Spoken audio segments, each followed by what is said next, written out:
Imatéria. Luís Beja apresenta o programa Imatéria. Hoje temos, ao longo do Imatéria, as rúbricas Arqueologia da Memória, Cerâmica de Autor, com Carlos Enxuto,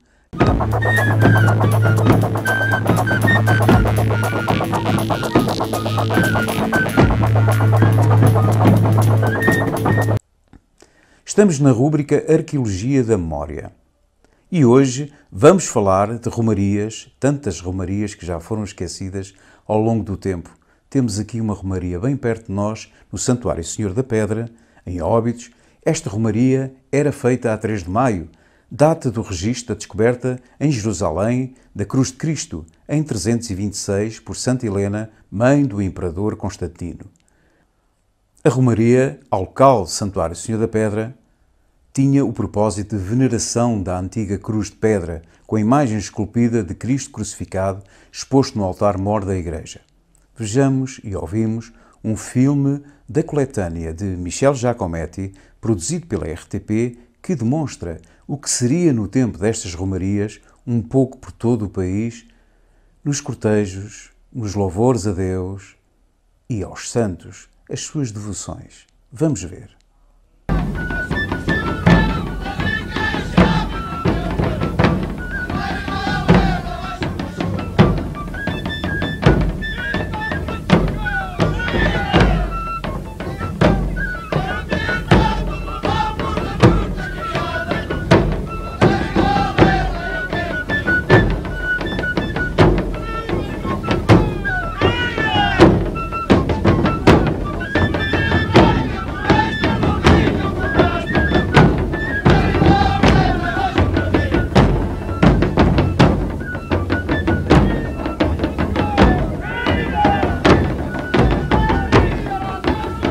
A Romaria de Santa Luzia, Deus entremeadas, anima a romaria.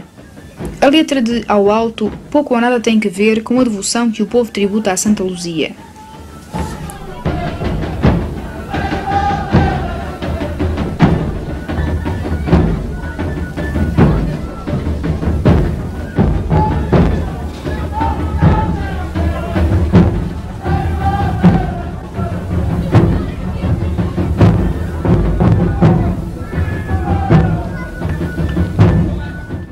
Continuamos na nossa Arqueologia da Memória e fizemos a nossa pesquisa e produzimos um vídeo de trava-línguas.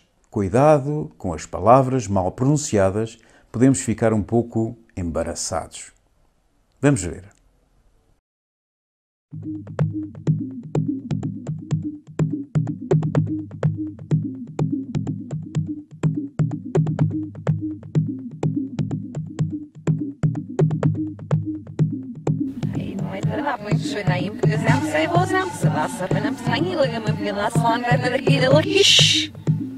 Nossa, está a gravar? Está.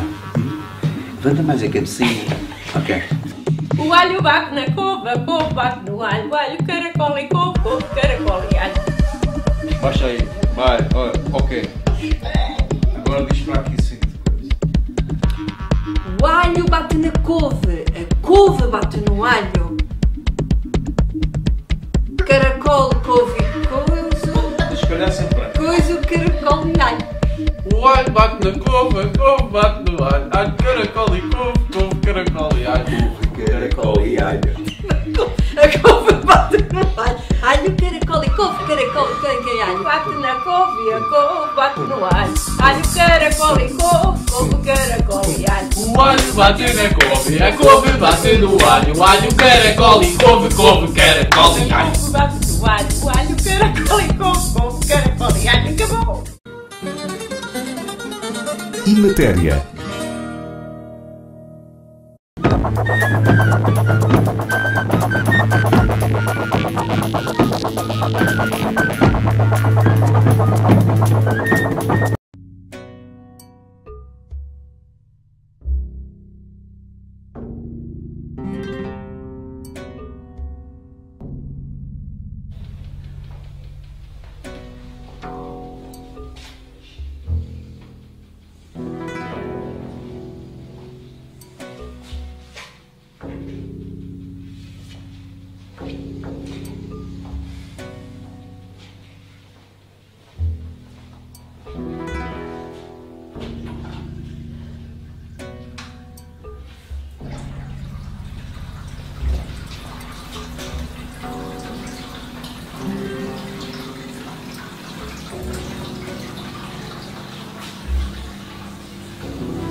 A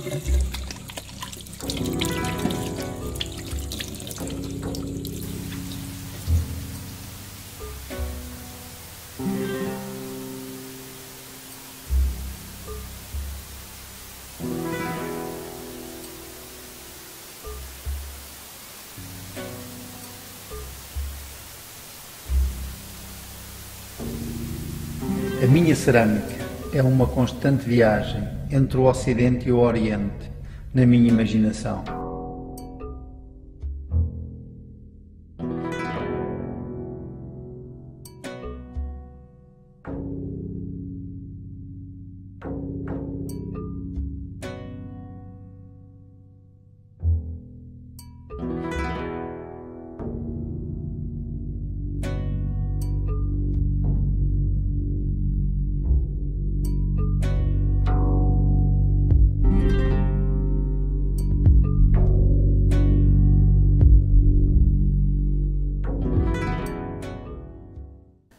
Hoje temos na rúbrica Ceramista de Autor o nosso anfitrião Carlos Enxuto. Olá, Carlos. Bom dia, Luís. Como é que estás? Estou bem, vamos então dar Vamos início. falar de cerâmica, Vamos é isso? falar de cerâmica. A cerâmica, o que é para ti a cerâmica? A cerâmica começou por ser uma curiosidade em garoto, porque estava numa cidade em que as fábricas, essencialmente as pequenas oficinas, mais do que as fábricas, porque a fábrica só existia uma, que era a Secla. E a Bordal, mas a Secla era aquela mais central, onde se passava quase todos os dias, por ser dentro da cidade. A Bordal era mais periférica, mas as pequenas oficinas e olarias germinavam dentro da cidade. Quase todas as ruas tinham, e eu no bairro onde vivia, que era o bairro da Ponte, existia uma série de pequenas olarias que eu todos os dias por lá passava, e quando começou a escola primária, então a liberdade era um bocadinho maior. Os pais não nos iam pôr à escola, nós íamos para a escola, não é? Eram outros tempos, e então o percurso da escola acabava por ser um bocadinho mais longo e passava por uma série de oficinas na ida e na volta. E então começa por aí a curiosidade de perceber como é que as coisas acontecem, como é que as coisas podem ser feitas. E o que era aquilo que era uma matéria que as pessoas trabalhavam e depois ficava um objeto que eu tinha para utilizar em casa. Certo. Portanto, começa um bocadinho por aí.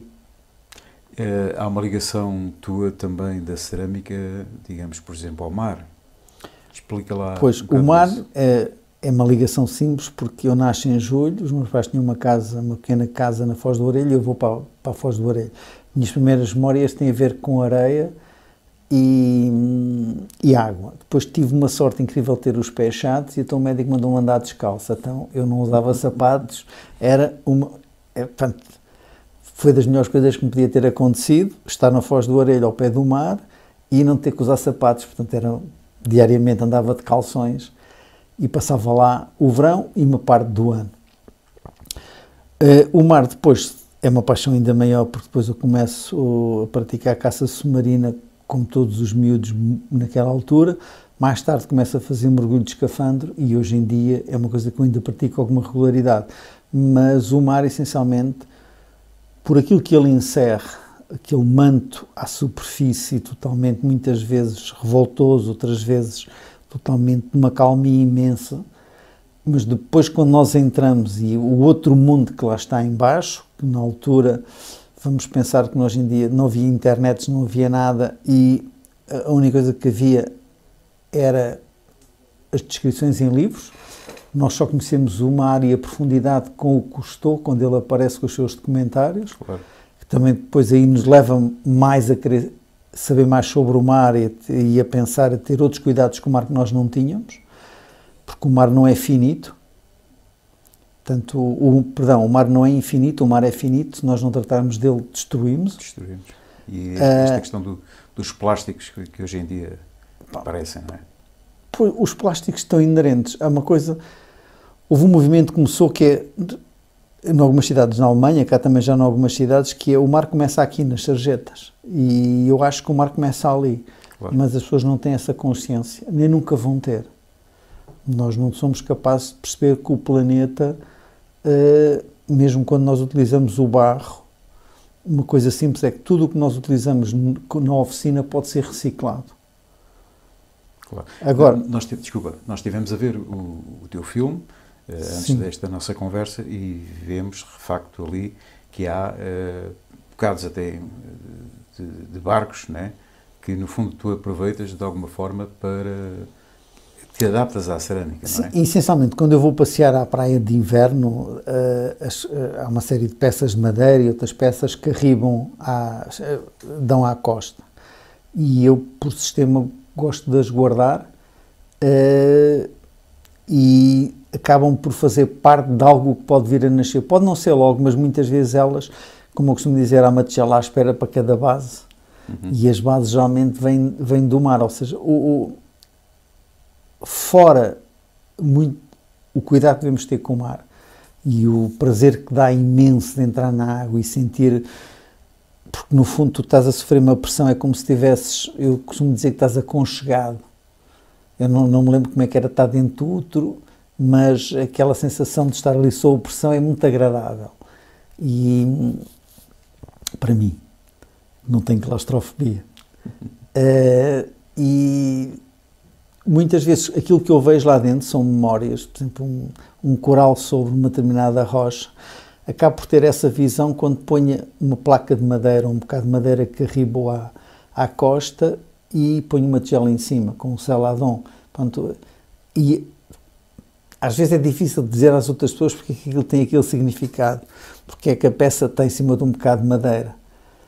E as pessoas, mas se calhar isso é porque no Oriente se faz assim. Eu costumo dizer que, portanto, como o meu trabalho é uma constante viagem entre o Oriente e o Ocidente, onde nós trabalhamos, que eu tenho a sorte de materializar com as minhas mãos, mas muitas imagens, não sei se lá do outro lado também alguém teve a mesma visão, mas tem muito a ver com aquilo que eu vejo, aquilo que eu guardo de memórias e que acontece num determinado momento.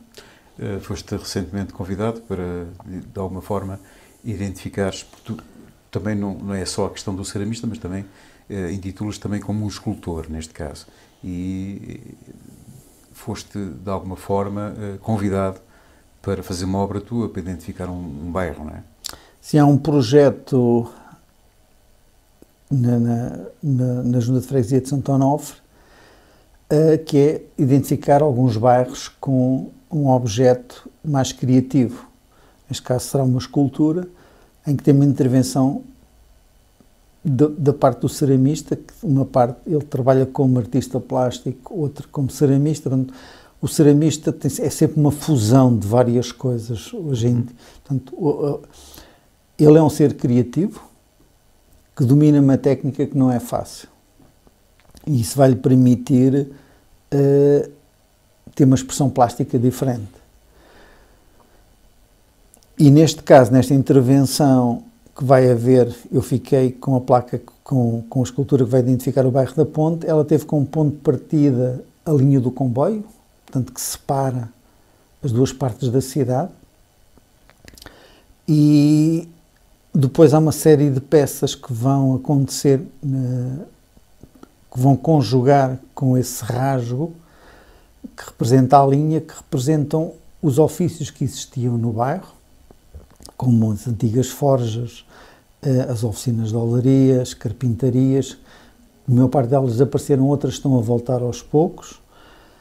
E, por outro lado, o movimento diário que era o atravessar da ponte, das pessoas que vinham do bairro da Ponte trabalhar para a cidade, e para a cidade, porque eu de pequeno ouvi dizer que do outro lado da ponte era a cidade, e isso quase que se enraizou em mim, e ainda hoje digo, eu vou à cidade, e já lá vão quase 60 anos, mas havia uma massa operária, era um bairro operário, que tinha uma maneira muito própria de estar, mas que havia quase as pessoas do outro lado achavam que aquilo ali era estranho.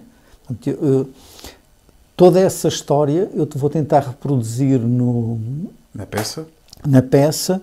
Depois tive que aderir, depois eu queria pôr lá tanta informação que eu não conseguia pôr lá toda a informação, e então lembrei-me de uma coisa, penso eu, acho que não vou dizer mais nada, que acho que é um QR Code, que vai ser aplicado numa parte da peça, certo, em que vou propor, isto tudo aconteceu porque eu depois havia uma parte de informação que eu queria pôr e não consegui, e esse QR Code vai dar direito uma página onde vai estar toda a história, toda a explicação da a explicação da peça e da vida do bairro da Ponte. Ótimo. E vou tentar que lá esteja representado desde o início. Penso que o bairro, as primeiras ruas foi em 1920, mais ou menos. Uhum. O bairro começa por ter só a rua, se não estou em erro, 15 de Agosto. O Largo da Feira, onde havia o Matadouro. E pouco mais. Eram 2 ou 3 ruas. E depois toda a evolução havia muito associativismo através dos pimpões. Certo. Havia os cafés em que as pessoas iam ver televisão, quando não tinham televisão em casa, não havia dinheiro para isso. Portanto, havia aquela coisa de bairro mesmo. E vou tentar, através desse QR Code, que vai estar na peça, faz parte da peça, não é uma coisinha, vai ser um QR Code grande, então ele faz parte do objeto. No fundo, representar as pessoas que passam de um lado e outro da ponte, vão estar todas ali naquele QR Code. E é essa a peça que eu estou a fazer. Vamos então aguardar que essa peça está para breve, não é? Está para breve. Está para breve. Muito Vamos breve. aguardar com ansiedade, de facto, essa peça colocada nesse bairro da Ponte. Uhum. Carlos, foi muito obrigado pela tua presença aqui neste programa Em Matéria e esperamos que vamos continuar mais para a frente com outras conversas sobre cerâmica. Foi um prazer, Luís, e obrigado pelo convite. Obrigado. Bem-ajas. Bem-ajas, Luís. Em Matéria.